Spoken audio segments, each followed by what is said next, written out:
앞뒤에 계신 분 서로 인사하십니다. 잘 오셨습니다. 반갑습니다. 주님의 이름으로 여러분 모두를 환영하고 축복합니다. 오늘부터 예배 형식이 바뀌어서 많이 당황하셨죠? 네, 조금 지나면 한 달 동안 우리가 열린 예배로 한번 이렇게 시도를 오늘부터 하게 되었습니다. 또 우리 또 하나님 나라 복음 확장을 위해서 또 이렇게 인도네시아인가요? 우리 또 김주실 선교사님과 사모님 이 자리에 함께 오셨습니다. 박수로 환영하시겠습니다. 네, 말씀 끝나고 찬송 후에 봉헌 기도와 축도 찬송할 때 올라오셔가지고 봉헌 기도 축도 부탁드리겠습니다.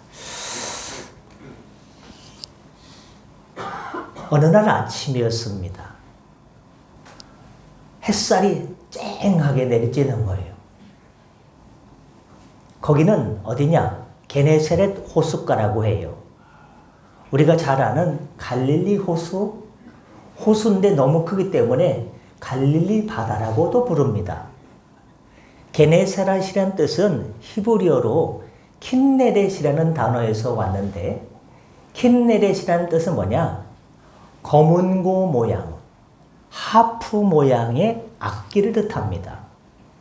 여러분, 하프 한번 연주해 보고 싶지 않습니까? 이렇게 커가지고요, 이렇게 연주하면요, 옥굿을 굴러가는 소리가 나지 않습니까?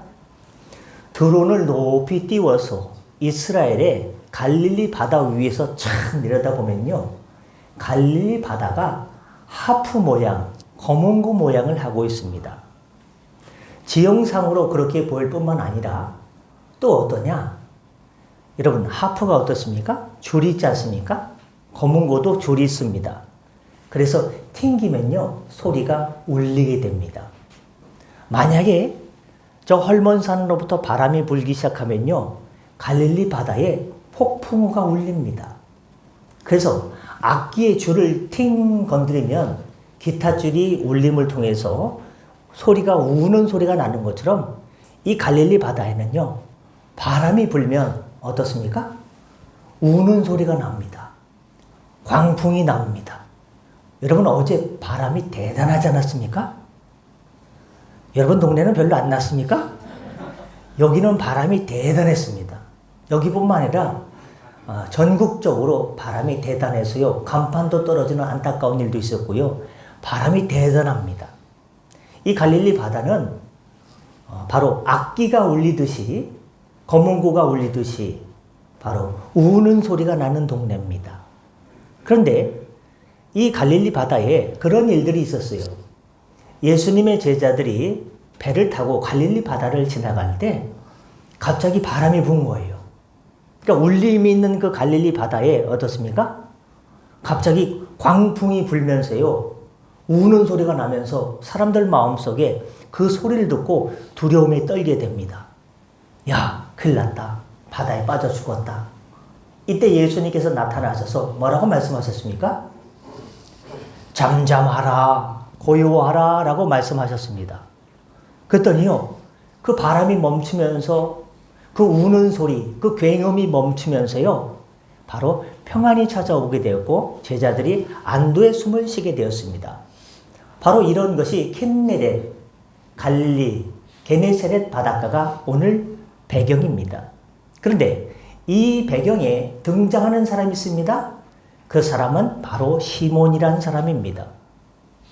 시몬이란 뜻은 뭐냐? 시몬은 듣는 사람입니다. 다른 사람 말을 잘 들어요. 우리가 잘 아는 시몬 베드로와 좀 다른 것 같죠? 시몬이란 원어의 뜻은 듣는다는 뜻이에요. 그런데 듣고서 마음이 여려가지고 이리저리 흔들립니다. 쉽게 말하면요, 귀가 얇은 사람이에요. 저도 좀 귀가 얇아 보여서 이야기하기가 좀 뻘쭘하지만요, 다른 사람 말을 들으니까 그래? 또 이쪽 말을 들으니까 그래? 시몬이라는 뜻은 듣는 사람이라는 뜻인데 다른 사람 말을 듣다 보니까 이렇게 흔들리고 저렇게 흔들립니다. 그러다가 감정의 동요가 폭풍처럼 일어나서 갑자기 화를 내기도 합니다. 바로 이런 시몬, 듣는 사람, 흔들리는 사람이 바닷가에 있는 거예요.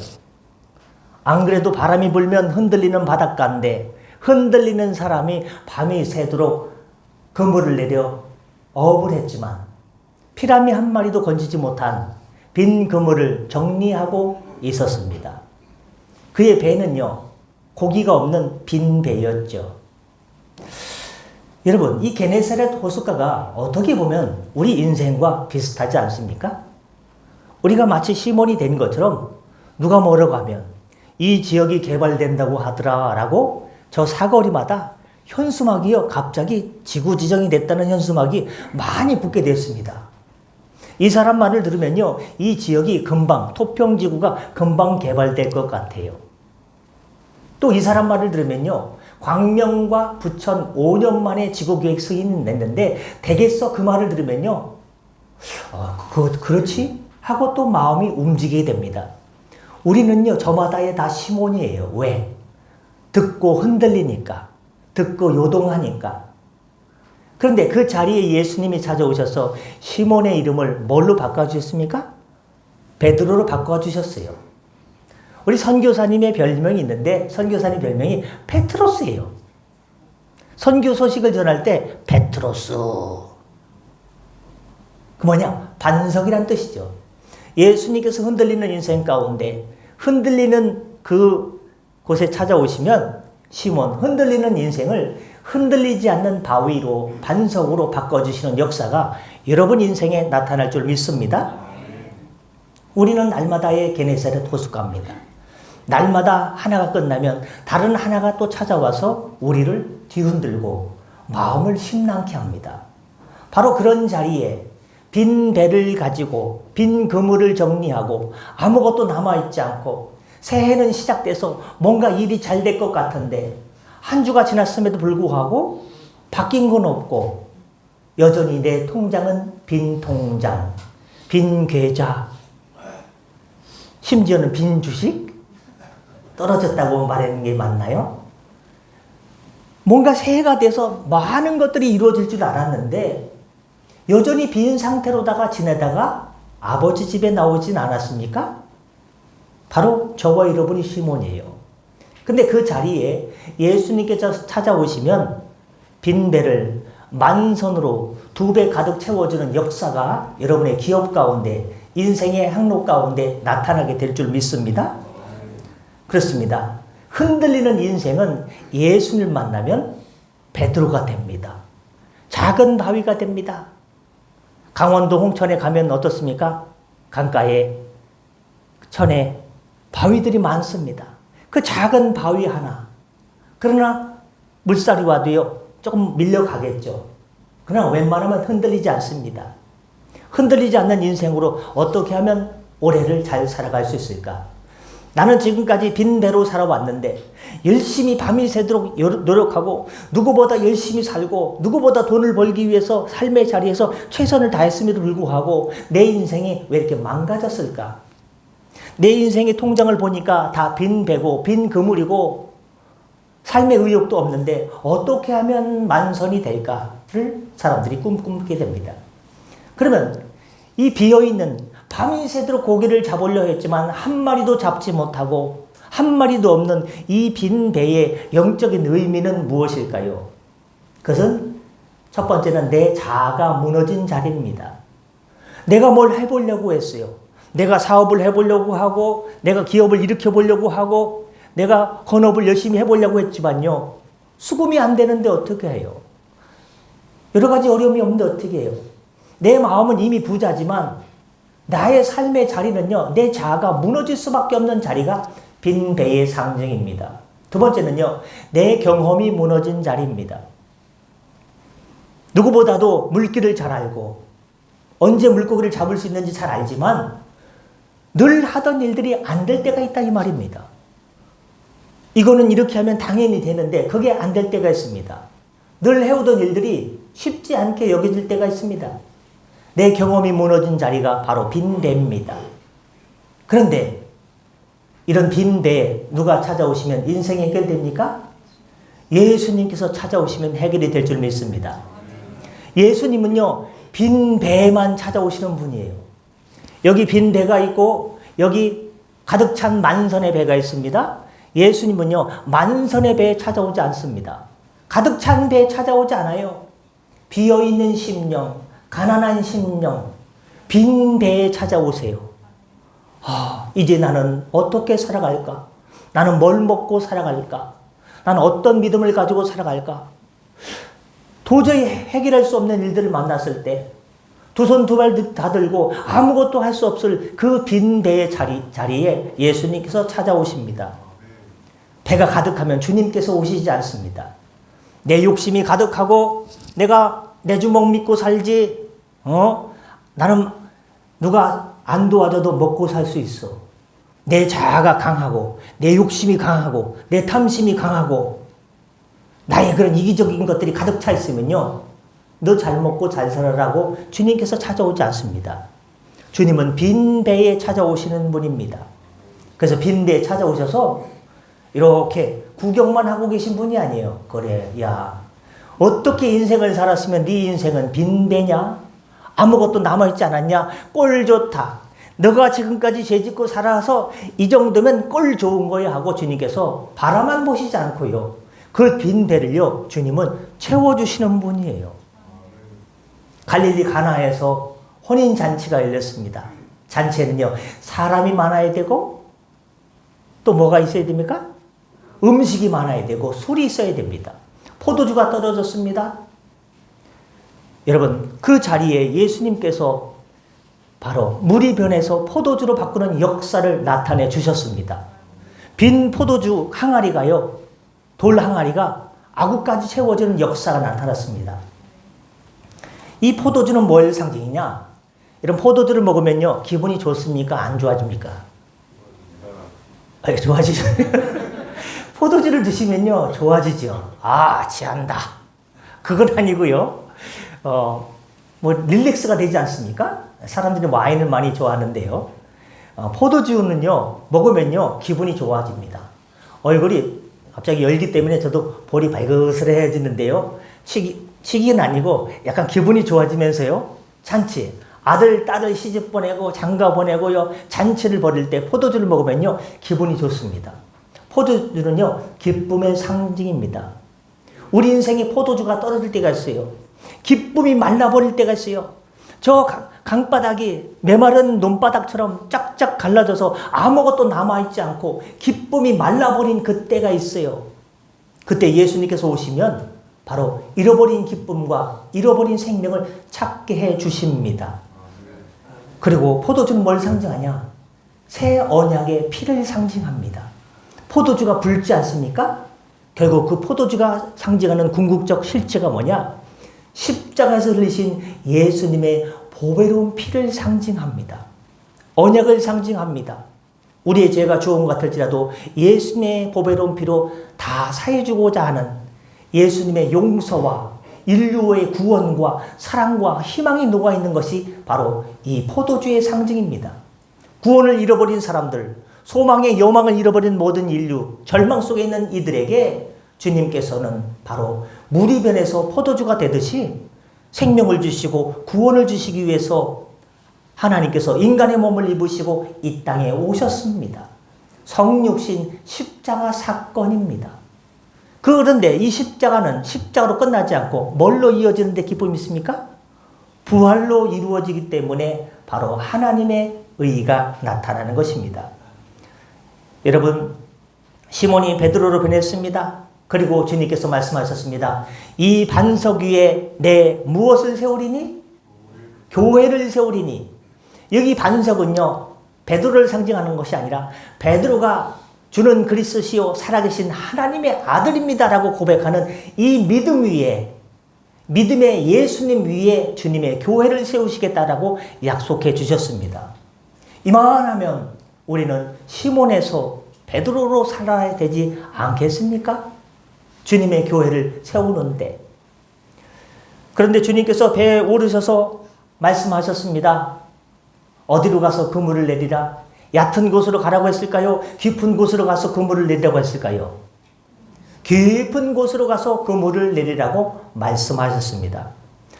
여러분, 깊은 곳은 어떤 곳입니까? 어부의 경험이 통하지 않는 곳입니다. 저도 예전에 수영을 하다가요, 동네 냇가에서 사몰이라는 마을에서 수영을 하다가요, 힘이 빠져가지고 손을 딱 놨거든요. 그랬더니요, 발이 땅에 닿지 않는 거예요. 쑥 들어갑니다. 머리까지 쑥 들어갑니다. 어떤 생각이 들었을까요? 이러다 젊은 나이에 죽겠구나. 아직 초등학교 6학년밖에 안 됐는데 내 인생 참 짧디 짧겠구나. 절망 속에 2번 들어갔다 나오니까요, 진짜 죽었다 생각하는 거예요. 그때 4학년 동생 친구 영기가 오늘도 형가시게 해놓구만. 뒤통수랑 탁 때리면서 목덜미를 잡고서 힘들어 나와서 할렐루야 하고 살아서 여기 있는 거예요. 깊은 곳은요, 발이 닿지 않습니다. 내가 어떻게 할 수 없는 곳이에요. 나의 통제를 떠나버리는 거예요. 여러분, 자녀도 내 마음대로 됩니까? 안 돼요. 자녀도 깊은 곳이에요. 남편도 아내도 내 마음대로 됩니까? 혼자 사는 게 나아요, 차라리. 내 마음대로 되지 않습니다. 나의 통제 밖에 있어요. 옆에 있는데 내 통제가 안 되는 사람들이 우리 가족이라니까요. 우리 성도들이요, 내 옆에 있지만 나의 통제가 안 되는 사람들이에요. 내가 어떻게 할 수 없는 곳, 그런 인생이 깊은 곳, 내가 어떻게 할 수 없는 것이 바로 깊은 곳입니다. 깊은 곳에는요, 내 자존심도 내려가다가 안 내려가요. 내 욕심도 내려가다가 그만 내려가요. 내 경험도 내려가다가 더 이상 내려가지 않습니다. 깊은 곳까지 끝까지 무게추처럼 내려가는 것은 오직 예수님의 말씀, 하나님의 말씀만이 깊은 곳으로 내려가는 줄 믿으시길 바랍니다. 그래서 베드로가 어떻게 했어요? 말씀에 의지해서 깊은 곳에 그물을 내렸다고 했습니다. 그런데요, 저는 이 구절을 보면서 베드로가 믿음이 되게 좋다. 밤이 새도록 잡은 것이 없지만 말씀에 의지해서 그물을 내렸다. 말씀을 의지하는 이 믿음이, 베드로의 믿음이 얼마나 대단한가, 저는 은혜를 받았어요. 그런데 성경 원문을 보니까 의지했다는 말이요, 믿음이 좋다는 말이 아니더라고요. 확신에 가득 찼다는 말이 아니더라고요. 여기서 말씀에 의지하여라는 단어의 뜻은 그냥 몸을 기대는 거예요. 온몸에 힘이 쫙 빠졌어요. 밤에 새도록 고기 한 마리 잡지 못했어요. 돈을 못 본 거예요. 처자식을 먹여 살릴 것이 없는 거예요.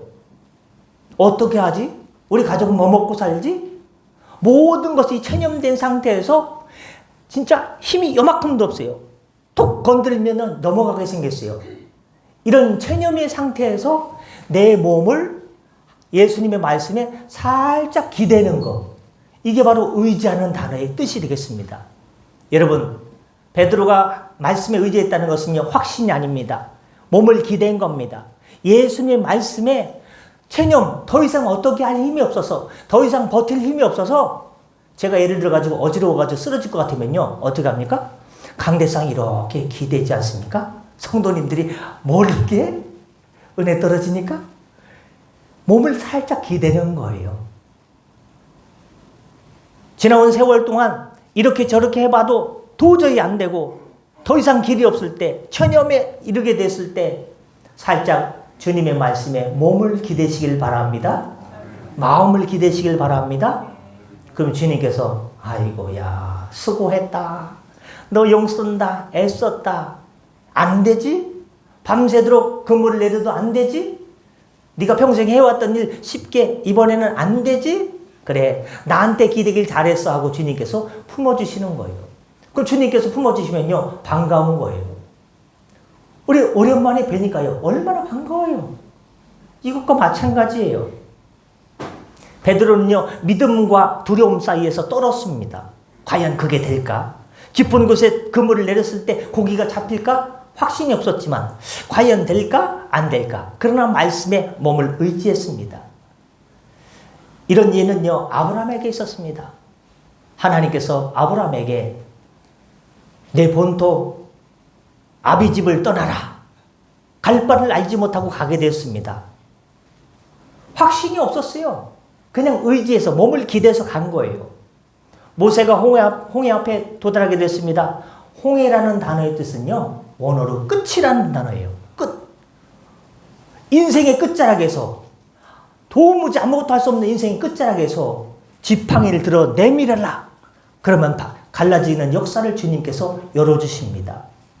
여호수아는요, 요단강 앞에서요, 창이란 물 앞에서요, 발을 내딛는 순종을 이루었습니다. 요단강의 뜻이 뭐라고 했습니까? 내려감, 겸손, 겸손해야 지나갈 수 있는 강. 우리는요, 가나안 땅 천국에 들어가기 위해서 어린아이처럼 겸손하지 않으면 천국에 들어갈 수가 없습니다. 천국은 오직 믿음으로 가는 거예요. 근데 그 어린아이, 그 믿음은요, 어린아이와 같이 나는 죄인입니다. 예수의 피공로 아니면 나는 천국에 들어갈 수 없습니다 하고 자기를 낮추는 사람만, 요단강처럼 자기를 낮추는 사람만 하나님의 은혜의 강물 속으로, 은혜의 바다 속으로 들어갈 수가 있는 것입니다. 그러므로 이 모든 것들을 한마디로 추억하면 이런 것들은 바로 거룩한 항복이라 부를 수 있습니다. 항복. 여러분 항복 한번 해보셨습니까? 저는 육사단에서 워게임을 많이 했어요. 대대 전투, 무슨 전투. 제가 육사단에 있었는데요. 파란 별 부대에 있었는데 누구랑 게임을 했느냐? 백골 부대, 옆에 3사단, 백골, 그 부대 이름이요. 부대 모양이 백골 그려놨어요. 이렇게 보면요, 무섭고 어떻게 보면 하나도 안 무서워요.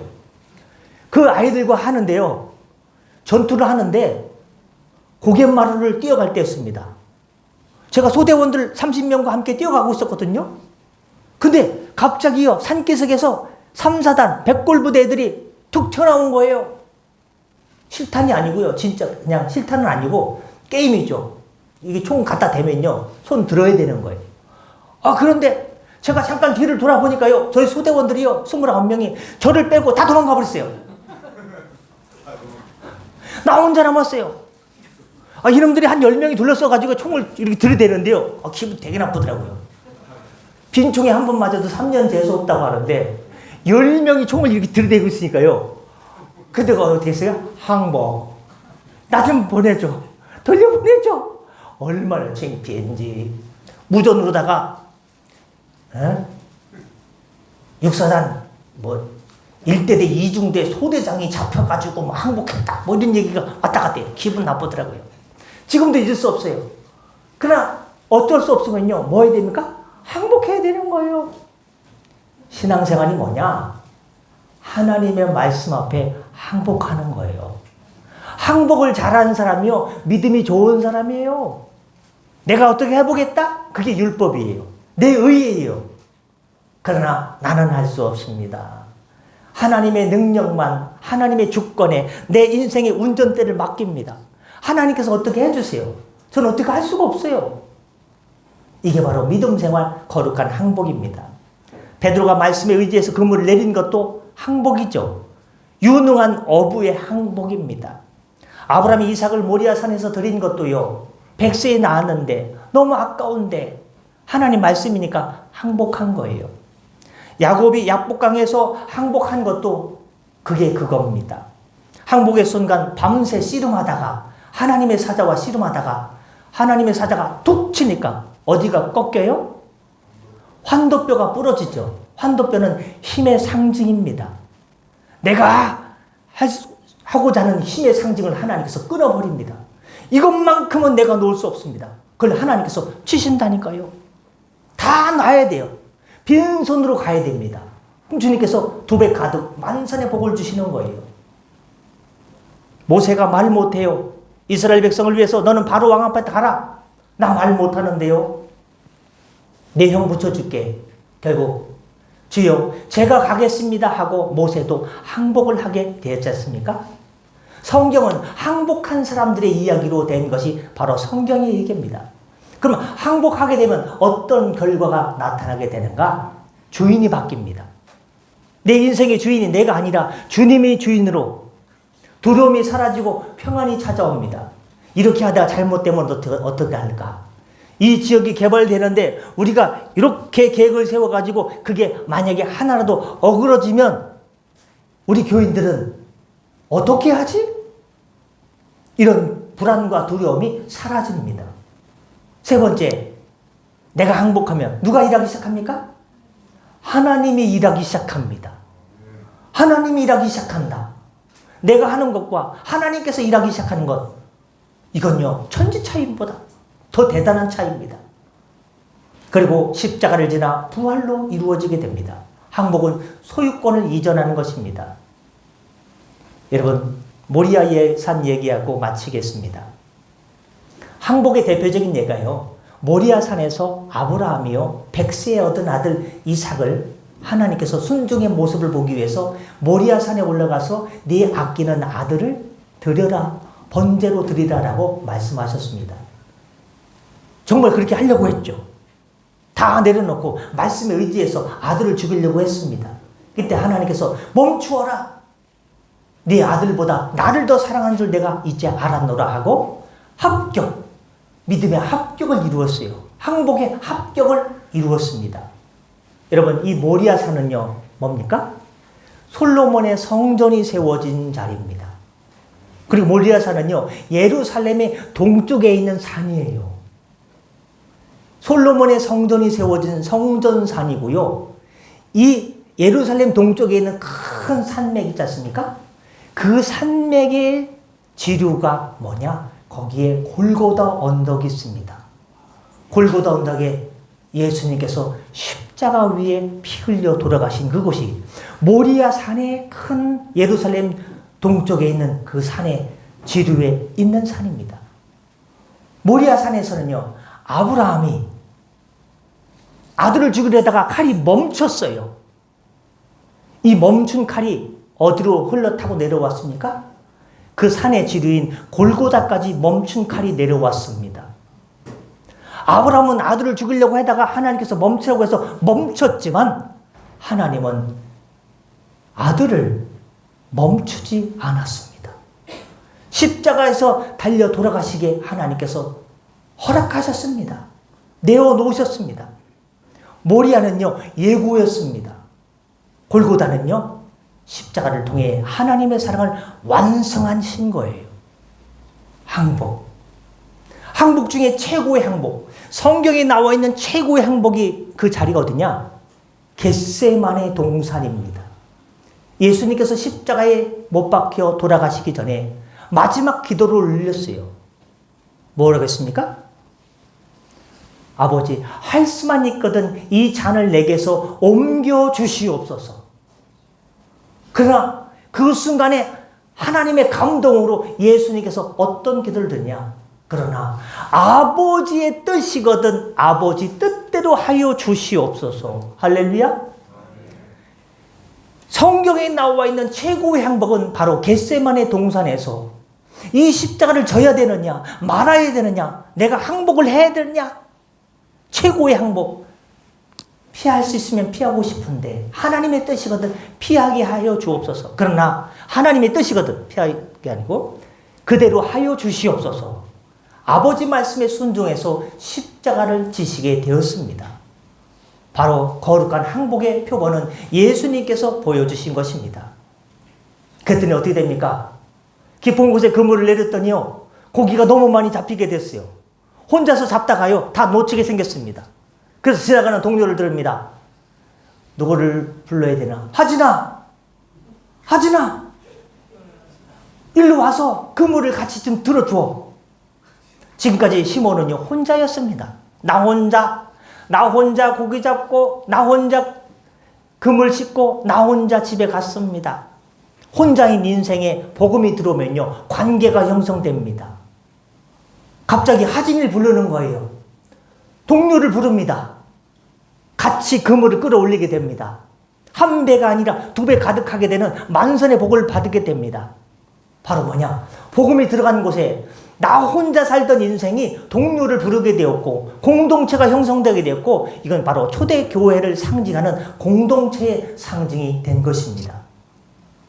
여러분 말씀 마치고자 합니다. 제 설교 스타일을 완전히 바꿔가지고 힘드셨죠? 저도 그래요. 빈 배 인생이십니까? 빈 그물을 싣고 계십니까? 열심히 했는데 옛날엔 많았는데 지금은 텅텅 비어 있습니까? 그 자리에 예수님께서 찾아올 수 있는 최적의 요건이 형성되었습니다. 주님은 빈 배, 빈 인생, 빈 그물에 찾아와 주셔서 채워주십니다. 그리고 그 일을 혼자 하지 않도록 교회가, 공동체가 함께 하도록, 함께 그물을 올리도록, 함께 가득 차도록, 함께 만선의 복을 누리도록 해주십니다. 이 일을 하나님 말씀에 의지해서, 말씀에 기대서 승리하는 저와 여러분 되시기를 예수님의 이름으로 축원합니다. 기도하겠습니다. 은혜 주님, 내 경험을 끄고 하나님 말씀을 켭니다. 깊은 곳에 그물을 내립니다. 함께 연합하게 하여 주셔서 빈 배에 선장 되신 예수님 모셔서 하나님 만선의 기적을 맛보게 하여 주옵소서. 감사하며 축복하며 예수님의 이름으로 기도드렸사옵나이다. 아멘. 주신 말씀 기억하면서 찬송가 384장 부르시면서 준비하신 음을 하나님께 드리겠습니다. 384장 선교사님 올라오시기 바랍니다.